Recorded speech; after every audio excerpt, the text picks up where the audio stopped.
Praise the Lord. Thank you, Jesus. I greet you all in the name of Jesus Christ.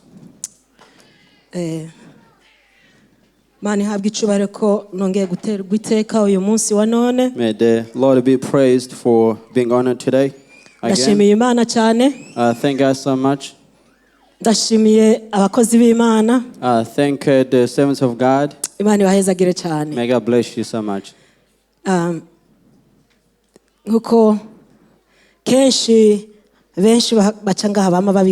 As most people who come here, they say, the person who stands here at the pulpit, it doesn't mean is greater than those who are listening. It's only about the grace of God that gives to all without excluding anyone. That's the God that I praise so much. Otherwise, we consider of so many great preachers.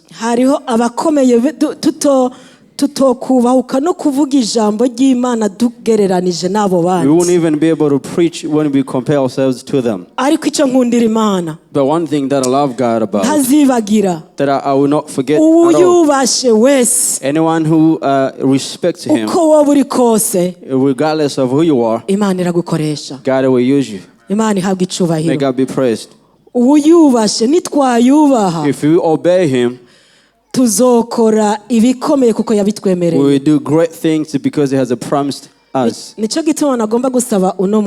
is why I would like to request for this moment to forget those are great preachers.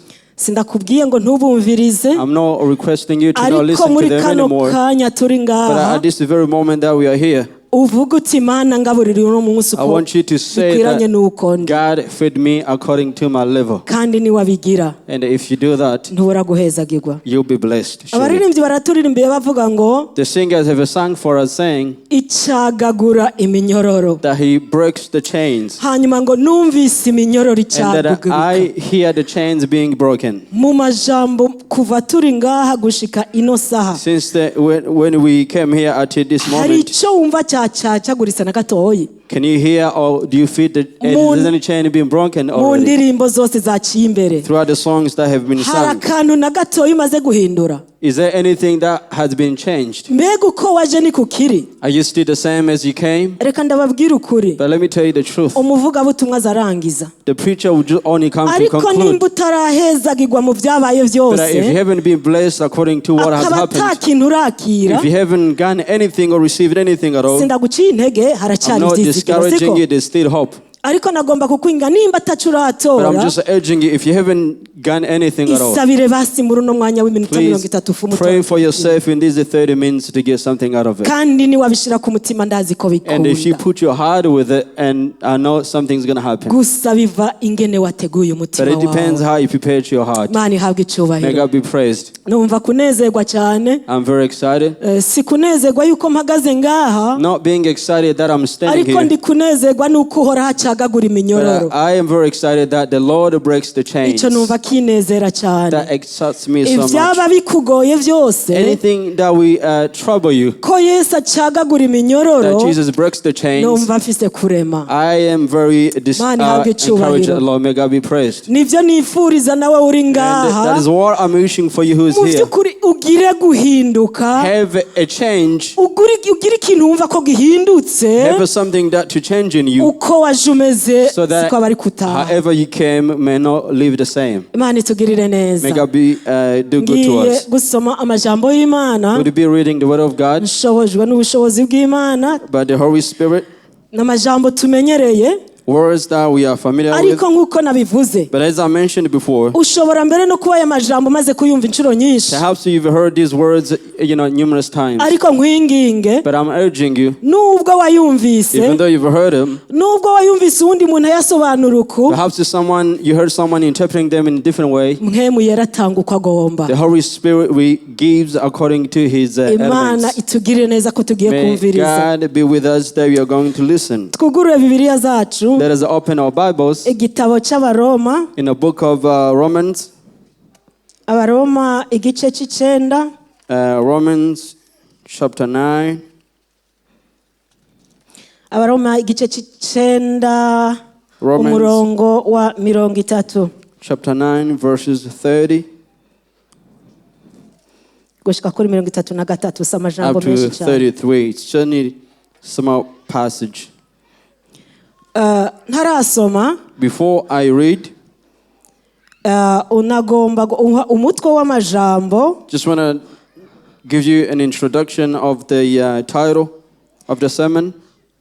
Ukwizera gufatanya no kugororoka. Faith niwo mutwe w'amajambo. With righteousness, or faith combined with the righteousness. Ukwizera gufatanije no kugororoka. Faith with righteousness. Tutarasoma aya majambo. Before we read the words, n'amajambo abiri hari ukwizera. Two words is two concepts. It's a concept of having faith or believing, hanyuma no kugororoka, and also having righteousness or being turaraba mu righteous. gusoma amajambo y'Imana. So we're going to read the word of God. Ngene ibi bintu bibiri bigenda bijana. How does the two things correlate? Canke mu gihe udafise iki kintu iki naco kitaba. Or if you don't have this and the other one won't come in place.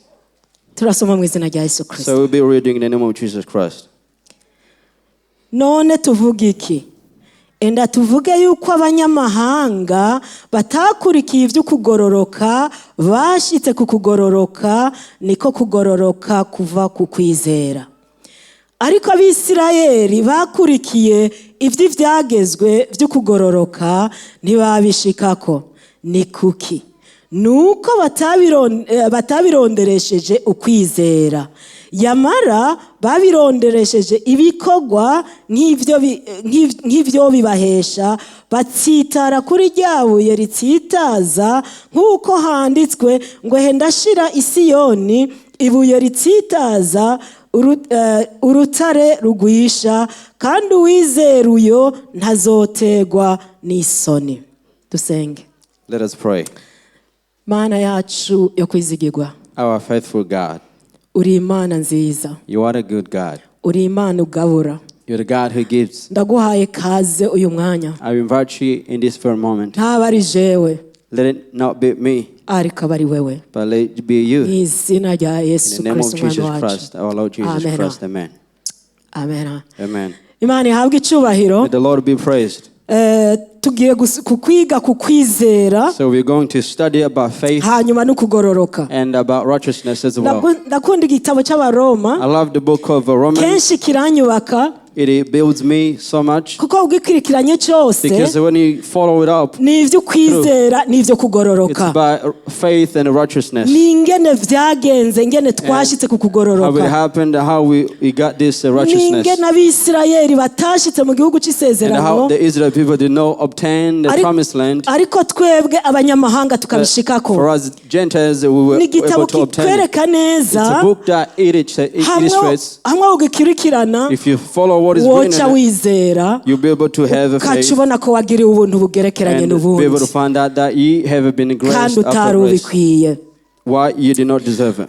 Rero ngo ngaha ku murongo wa 30 haravuga ngo verse 30 says, enda tuvuge dutahure yuko twarabanyamahanga. We need to understand that we were Gentiles. Ko tutari abana b'isezerano. That we were not the children of promise at all. Ariko uravye ngene vyagiye bihindukira. If you look at how it has come to transform, usanga twagiriye ubuntu bugerekeranije n'ubundi. You find that we have been graced kurusha n'abana b'isezerano. Than those of the promise. Imana itugirire neza. May God do good to us. Ariko hari indajambo rica rintera ubwoba. There is another word that thrills me so much. Ngaha nyene mu Baroma, in Romans, havuga ngo, it says, nimba twaragiriwe ubuntu, if we have been given grace, ngo tugategwa ku gishitsi, and that we have been put on a stamp, ico gishitsi cyari isezerano ry'Imana. That stamp was a covenant of God. Hanyuma ngo bagati isezerano, and we got out of the promise. Twebwe rero ngo twaciye dutegwa kuri ico gishitsi. So that means we have been put onto that ijambo ry'ubwoba n'irihe rero. What is the word? It says that do not be proud of yourself, because ye have been invaded while you were the chosen one. Kubera guca bugufi kwawe. Because of your humbleness. kwatumye usangira ibyasezeranywe utari ubikwiye. You find yourself sharing the promise what you did not deserve. Nitwihaye rero tubigumye cyane. So we should not be too proud. Kuko ngo yaranduye abisezerano. Because the one who got those who of the promise perish. Dukoze nabi ndiyoreka kudukurako. If we did not obey him, the same thing is going to occur to us. Rero tubigende mwo bukebuke dushime Imana. Let us dwell into the things of God and thank him, humbling ourselves. Duha Imana icubahiro. And give glory to God all the time. Praise be unto God. Rero ngo enda tuvuge yuko abanyamahanga batakurikiye ibyo kugororoka. So let us say that the Gentiles did not pursue righteousness.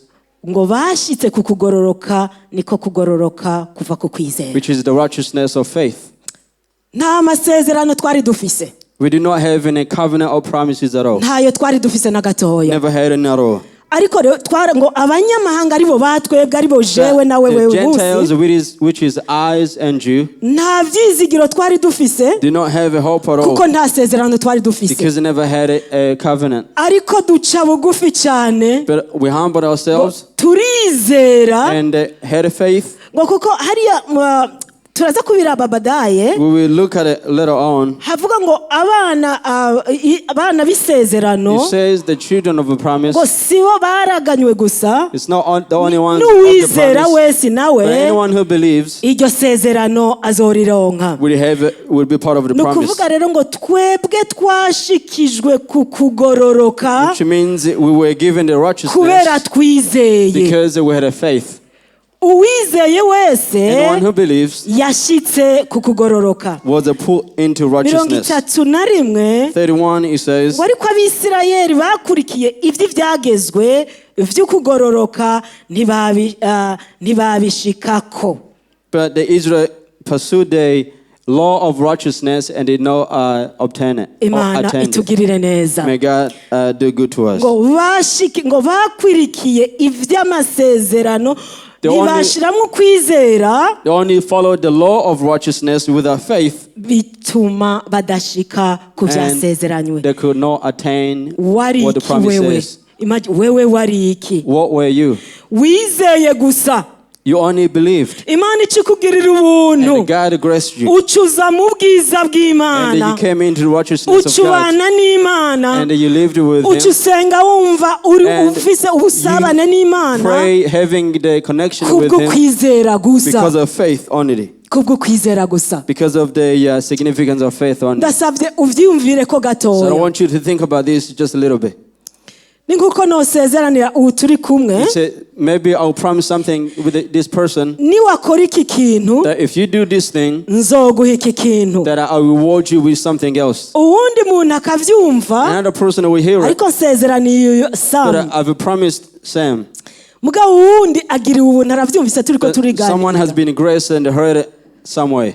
Sam nawe aciye avuga ati ko namaze gusezeranirwa. And Sam will say because I have been promised. Reka niva yange rero. Let me just mix myself up. Byose bizoshika. Anything regardless is going to happen to me. Tukitwaza ngo and we excuse ourselves that what he promised he will fulfill. It's true what he promised he will fulfill. However, you have to do something else. We have been promised the kingdom. We have been promised that the Lord will love us. And it is true he loves us so much. So many people have just been sitting saying that I know what God has promised and they will fulfill. Kristo uri ngaha warasezeraniwe n'ivy'ukuri you have been warasezeraniwe hari icyo ukwiye gukora but there is something that you need to do ukwiye gufata nawe there is a step that you need to take abenshi rero so many kaceze ngo ko namaze gusezeranwa they will excuse themselves and say Imana ntiyivuguruza because I have a promise God is God nikoko ntiyivuguruza nikoko ntiyivuguruza on his promise. Ariko hari intambwe ukwiye gukora. But there's a step that you need to take.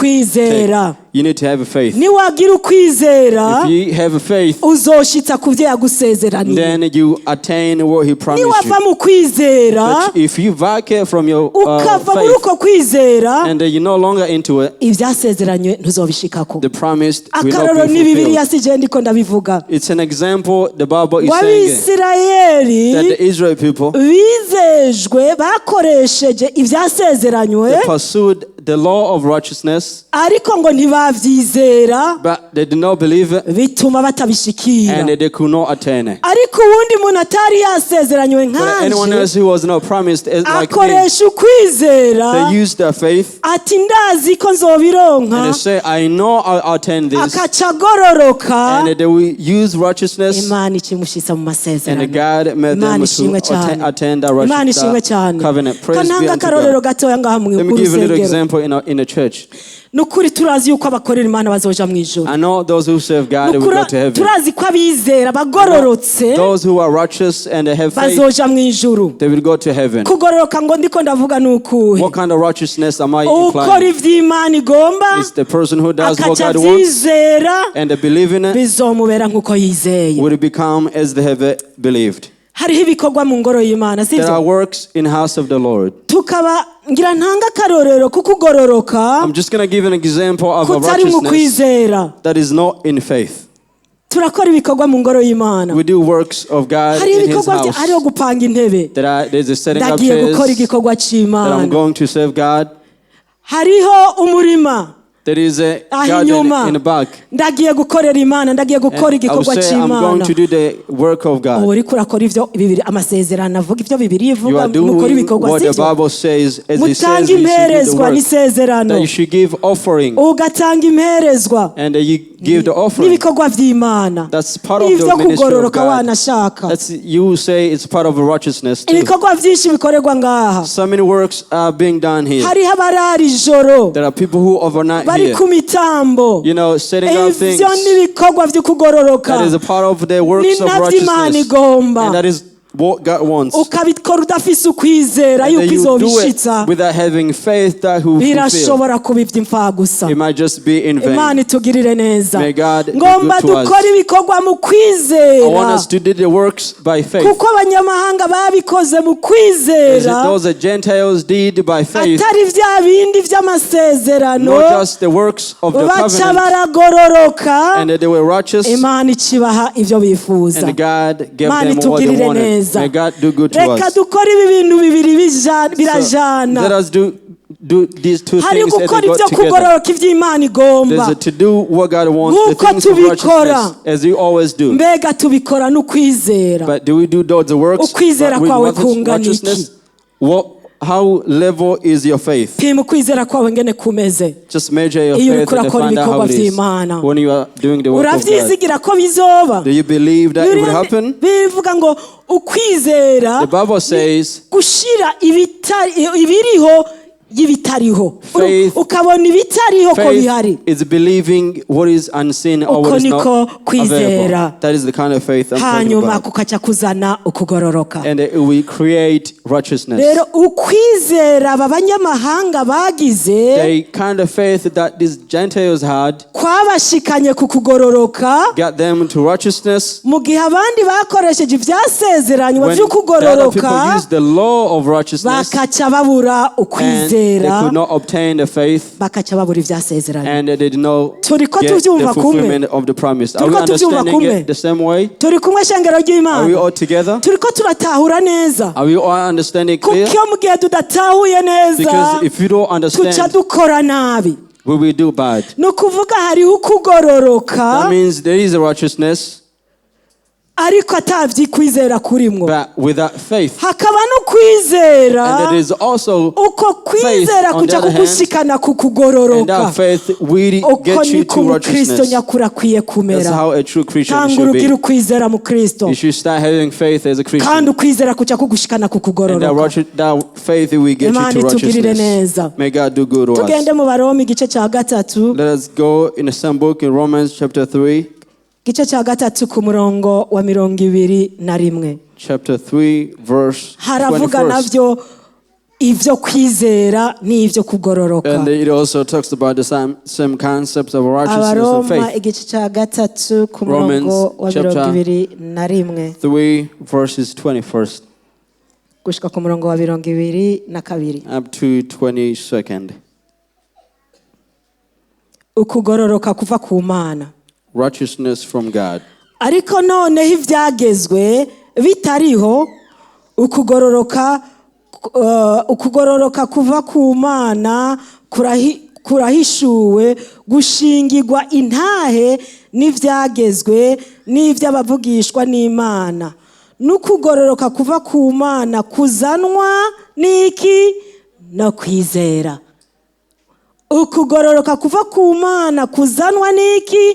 No kwizera. That comes from faith. Ukugororoka dufise rero. So the righteousness that we have, the righteousness that you have, kwavuye ku kwizera wabanje kugira. Came from the faith that you had first. Ndakubwiza ukuri abatizera, I'm telling you the truth. Those who do not believe, barashobora kumva hari ivyo kugororoka n'ivy'Imana bakabimenya. Talk about the things of faith and things about God. Ariko kubera batizera, but because they don't believe, bari hanze y'urusengero. They're outside the church. Ariko kubera bafise ivyizegwa, because they have a belief, baca begera, they will approach, bagaca bakora ivyo kugororoka, and they do the things of righteousness, kubera bagize ukwizera. because they had a faith Imana itugirire neza. May God do Imana good to itugirire neza. us. May God do good to us. Ukugororoka kuzanwa no kwizera, the righteousness that brings faith, kurahingurwa neza, it is invaded somehow, kukaca kukwegereza Imana, and it will bring you to get close to Imana God. itugirire neza. May God do good to us. Icoma tukagira ukwizera turi ngaha. I wish you would have a faith, kuko kukwizera kwacu, because our faith, nukuri kuzodushikana ahantu heza, will get you somewhere good. Kuzodushikana kukubona Imana, Will get you to seeing God. kandi kukwizera dufise, And the fact that you have, kuzotwigisha n'ivyo tutazi, it will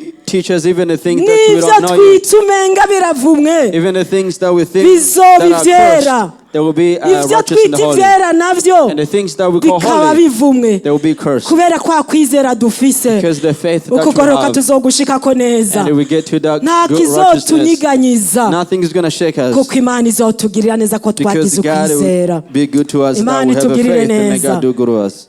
Imana itugirire neza. May God do good to Nukuri us. numva ukwizera hamwe two kugira aba amazing I feel twese. that ours is amazing, we have a Nobandi faith. bose botubona muko And kwizera. everyone else, we see that faith Twokiza benshi. within us. We bring so many to Christ. Twokiza benshi uburake bwa wa We mugwanizi. bring so many away from Nuko buriko bugenda bugwira. the punishment of the devil. Imana itugirire neza. May God do good to us. Reka turabe mu Baroma nyene navuze ko nkunda igitabo c'Abaroma. I told you previously that I love the book of Turaguma mu Romans. Baroma kugira ngo tubone uku kwizera nuku. So we stay in Romans so that we can discover Katuraba karero watubereye this faith that we're talking ukwizera. about, and we see the first person who Imana had faith. ikaciba umuharura koko And yagororotse. God can, consider him Imana as a ishimwe righteousness. cyane. Praise Jesus. Uwagize ukwizera The one who had a faith, gusa only faith, ngo Imana yaciye and the God did imuharura both kukugororoka. consider that as a Erega righteousness. turaharuragwa ko kugororoka We consider as a kubera righteousness twizeye, because we had a kandi faith ataco twakoze, without doing anything at all, twagize ukwizera gusa. only having faith. Abaroma igice ca 4 Romans chapter 4,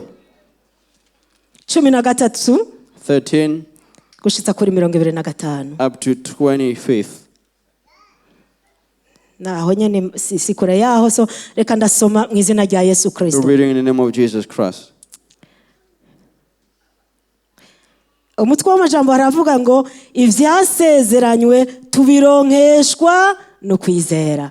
The Imana ishimwe promised cyane. are Byo obtained through twasezeranijwe faith. Anything that we have tubironkeshwa promised, niki? we get them No or receive kwizera. them through faith or by faith. Igitangura niki none ga bene data? What comes first? Igitangura niki? What comes first? Kugira ngo numve ko turi kumwe turiko To see turajana. that you understand what Igitangura I'm saying. niki? What comes first? Ukwizera. Is faith. Musomye umutwe w'amajambo nibire ngo If you read the ivyasezeranywe title, it says, tubironkeshwa The no promised kwizera. things are obtained through faith Mu or yandi by faith. majambo, In other words, twizeye if we tuca believe, turonka ivyasezeranywe. then we will get the Mana itugirire promise. neza. May God do good to us. Kuko atari ku vyagezwe Aburahamu yasezeraniwe canke uruvyaro rwiwe yuko azoragwa isi yose, ariko si kubw'ukugororoka kuva ariko ni kubw'ukugororoka kuva ku kwizera. Abizigira ivyagezwe iyo baba ari bo baragwa, ukwizera kuba kwarahindutse ubusa, ivyasezeranywe bikaba bititutse. Haleluya. Kuko ivyagezwe bizana uburake, ariko ivyagezwe bitari nta gicumuro kiba kiriho. Nico gituma ivyo vyavuye ku kwizera ngo bibe ivy'ubuntu. Haleluya. Bibe ivy'ubuntu kuri uwe wese, ni ku buntu. Imana ishimwe cyane. 16. Nico gituma ivyo vyavuye ku kwizera ngo bibe ivy'ubuntu, kugira ngo kuvy'uruvyaro rwa Aburahamu rwose ivyasezeranywe bize vyame bihamye, atari vyagezwe gusa, ariko nuko kwizera kwa Aburahamu niwe sogokuruza wa twese. Mu nyonga ziyo yizeye, nkuko mutuzitizo, nkuko vyanditswe ngo nkugize sekuruza w'amahanga menshi. Niyo mana izura abapfuye, kandi yita ibitariho nk'ibiriho. Aburahamu yizera yizigiye ibitokwizerwa ngo abe sekuruza w'amahanga menshi, nk'uko vyavuzwe ngo uruvyaro rwawe niko ruzongana. Kandi ntiyagabanukirwa ukwizera yitegereje umubiri wiwe umaze kuba akaheze, kuko yari amaze imyaka nk'ijana y'amavuka yiwe, na Sara yari yaraciye. Ariko yiyumviriye icyo Imana yamusezeraniye, ntiyakekeranishwa no kutizera, ariko aremeshwa cyane no kwizera, ahesha Imana icubahiro, amenya neza adakekeranya yuko icyo yasezeranye ishobora no kugikora. Nico catumye bimuharugwa ko nk'ukugororoka, ariko ntivyandikiwe we wenyene yuko vyaharuwe ko nk'ukugororoka, ariko no ku bwacu bizoduharugwa ko nkako, kuko twizeye iyazuye Yesu umwami wacu imukuye mu bapfuye, yatangiwe ibicumuro vyacu, akazurwa kugira ngo dutsindanishirizwe. Amen. Amen. Imana yabwe icubahiro cyane. Aha turasomye ku nkuru ya Aburahamu. We read the story of Abraham. Aburahamu iyo uvyitegereje, when you consider of kwizera yari afise, it wasn't the faith that he had. Ivy'amasezerano yari kubivamwo. The promise he will vacate from. Ivy'ukugororoka yari kubivamwo. He will vacate from righteousness. Ariko akoresha ukwizera. He applied the faith. Aravuga ati iyo ndavye umubiri wanje, when I look at my body, ngene ugeze mu zabukuru, how I'm aging, nta kintu nari kuvuga ni Imana irabesha. I will say that God has lied. Ariko akoresha ukwizera, he applied and used faith, ashika ku kugororoka, and he got to the fulfillment Imana of righteousness. May God do it to us. Kuko atari kubw'ivyagezwe Aburahamu yasezeraniwe ku ruvyaro rwiwe, kandi kinezera ngaha. And what is amazed here, ngo si Aburahamu gusa, it's not just Abraham, ngo n'abizera bose, ngo si kuri Aburahamu gusa, but also those who have ni kuri jewe, it's only also for me, ni kuri jewe, it's also ni kuri wewe, it's also for you, kuri wewe uri ngaha, utaravya mugenza we mwicaranye, wewe vyishira kuti ni jewe. Just consider yourself. Umaze kubona ko ari wewe nawe, when you consider that it is uti you, ninagira ukwizera, say to yourself, if I have faith, reka ndabaha umutihani. Let me give you a little test. Reka umwe wese yishiremwo ko let everyone ukwizera yogira mu mutima wiwe, consider that the faith that they will have in their ko heart mutera kugira intambwe ikomeye, will make them to have a great step, ko mutera kumva kunza Imana, will make them to love God ko more, mutera kumva yuko yejejwe ubugingo bwiwe bwose, make them to consider themselves holy. umwe muri twebwe. Each one of us. Hanyuma tukaca tuje imbere y'Imana. And they will go before God. Ndavyibaza ko nkibaza nti mbega Mana vyose gute. Always think about it and say how amazing w'Imana niwe yahagaze ngaha avuga ngo. One servant of God is stood here and said. I always think. Ngo tubanye na fulani mu ijuru turiko turaririmba. I'll be with such and such a person in heaven singing. Hari gihe ngera nkibaza. Sometimes I also think about the same scenario. Nuko iyaba no jewe numva ko nejejwe gose. That I wish that I feel like I'm holy. Twese umwe wese akavyumva nkuko. Everybody will think the same. Naca niyumvira ngaho kuturi ngaha. And I will amasengesho twoca dusenga. The kind of prayers ingene yogira imibabwi bota neza mu ijuru. How they will be like an incense ingene Imana yokumva. That God will hear our prayers. Umwe ari we wese ngaha. If each one of us here. Akumva ko afise usabane n'Imana. Will think that they have a good connection with God. Mwoca musenga. Consider how you start to pray. Ingene Imana yo kwishura ayo masengesho. And God will hear those prayers. Ndiko ndavuga wumva utunganijwe neza. I'm talking about if you are we wese yumva tunganijwe neza. With God. Raba ngene vyogenda. Consider how it will be. Vyiyumvire ko ngene vyosa. Just to think about how good it will be. Twokwibera no ngaha nukuri. If we will stay here. Twocumenga twokwibera ngaha. And they will consider to stay here longer. Ariko kubera. But because ubunyantege nke bwanje. My weakness. Ubunyantege bw'umwe wese. Because of each one of us weaknesses. Tutatsanya umuriro utaka muri twebwe. You consider not to have a spiritual fire in us. Because each one of us is weakness. Because of our weakness also. Let me consider congregation of God. We should study from those before us. Let us learn from Abraham. He had a great faith. And it was accredited to him as righteousness. And they also say if we have the same faith, we won't even have to think about righteousness. The things of righteousness will bring themselves. And there are some kind of a training that we have. And it will be very hard for us. It's too much. And you said to yourself that it's a lot, it's overwhelming. However, there are even things that you don't need to do. If you get one thing set, other things will bring themselves in part. May God do good work. Only Abraham had a faith. Yes, he was very righteous. But where did that righteousness come from? It came from faith. Because if you believe, you find yourself going in an alignment of the Holy Spirit. You find yourself doing things that you won't be able to do if you are not in faith. May God do good to us. Let our faith be strengthened. Believe the promise. And believe in it. And it will happen to you. If you vacate from it, it will never come to pass. So let us not continue to say God has promised already. There's something that you need to do for yourself. There's a step that you need to have.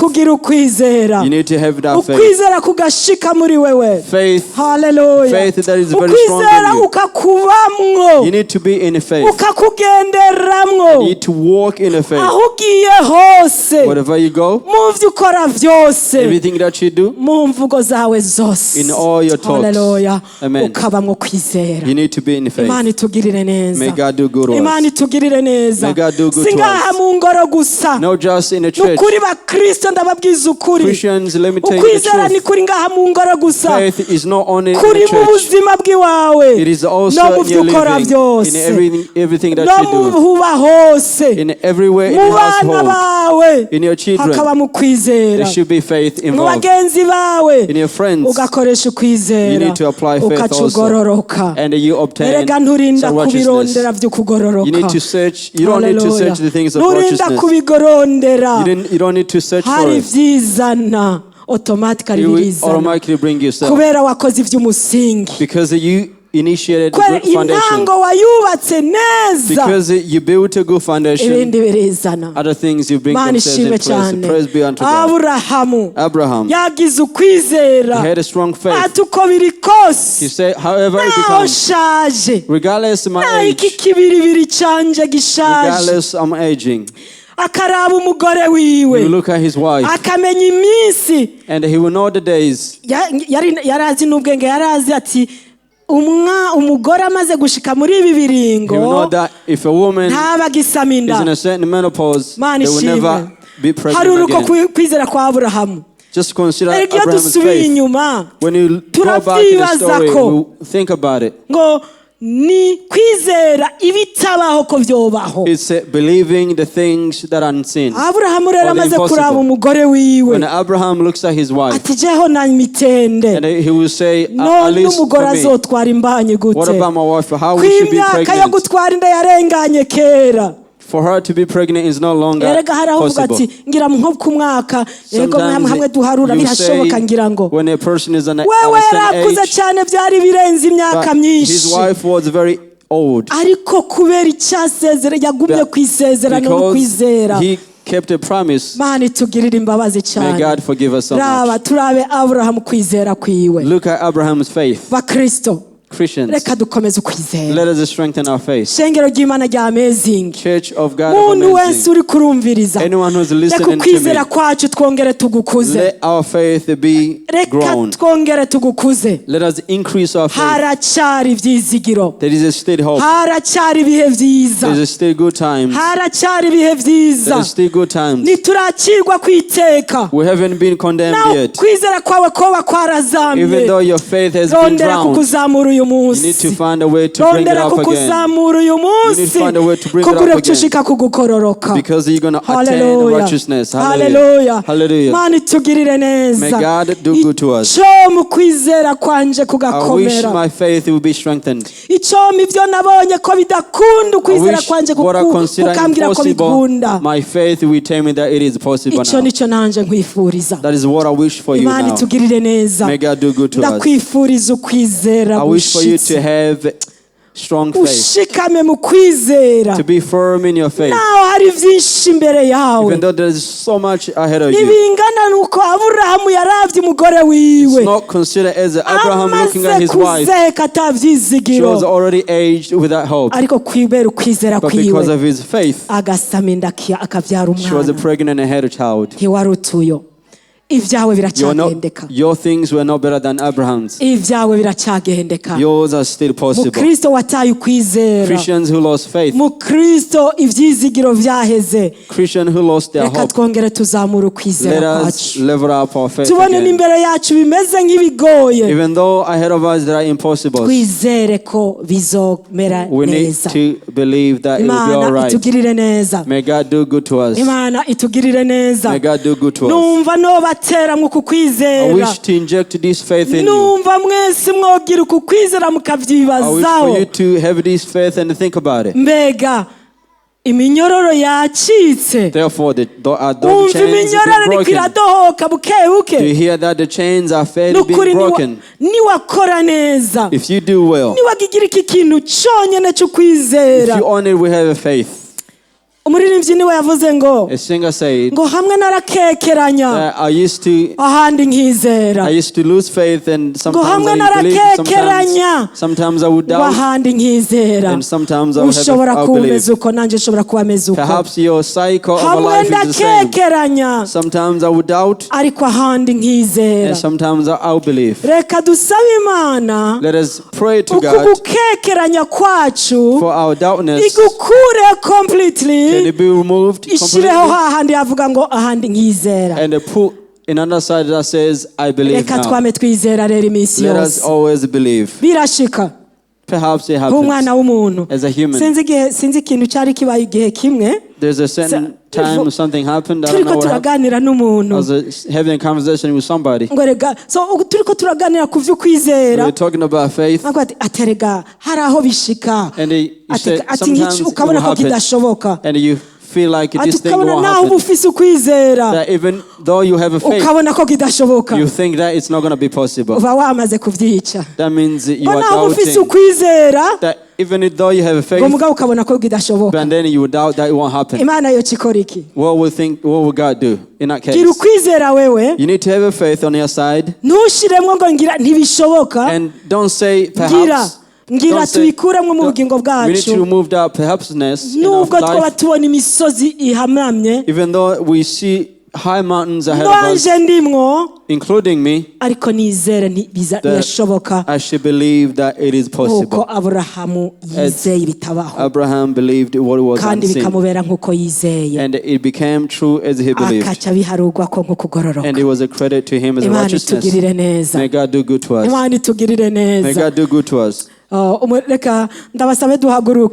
me ask you one to stand up. If it is this song that says, I heard someone singing it.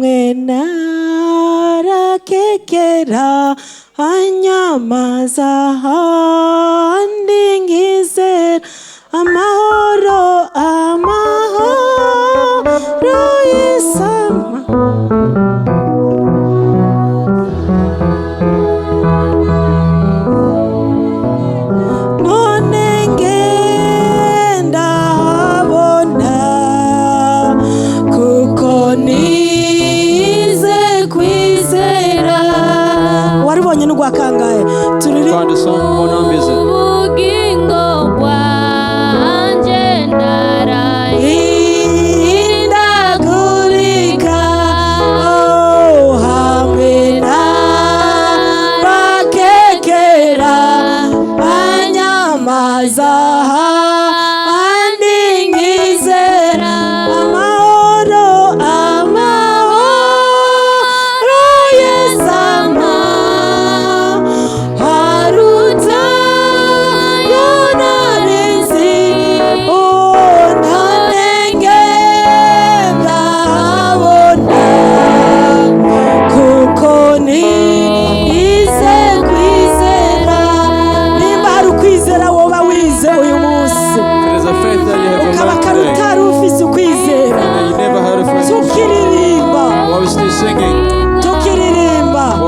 urashobora kuza imbere ugasaba ukwizera gushitse tukiririmba nuze uwagabanije ukwizera umwami atwongereza ukwizera aho twakekeranya hagaruke kwizera aho twari dufise amakenga dusaba Imana itwongereza ukwizera.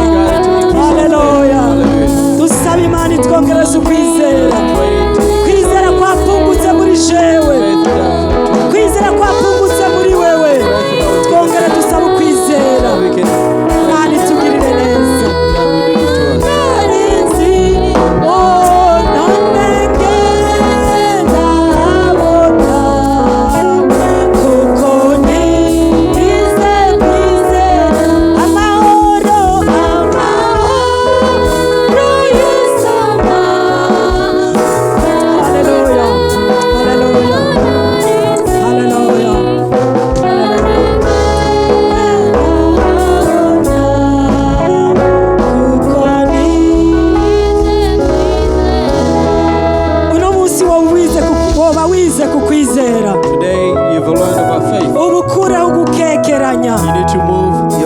Imana itugirire neza. Mani bongereza ukwizera mwebyibuze mukukama. Hari bitugora ariko kubera twaronse inkomezi dusaba Imana zitwongereza ukwizera. Bakristo kwizera kuragoye, kwizera ibitabaho nk'ibiriho kuragoye. Reka dusabe abakozi b'Imana basengera aba bantu bifuje kongerezwa ukwizera. Si ukuvuga ko badagufise ariko bagombye kongererezwa kugira ngo Imana zibakomeze kwagukekeranya kuhave. Haleluya. Kwagukekeranya kuhave, haba ukwizera gushitse, ukwizera gukomeye. Nawe wisengere waruzi ugufise uti Imana nyongerereza. Imana ibagirire neza.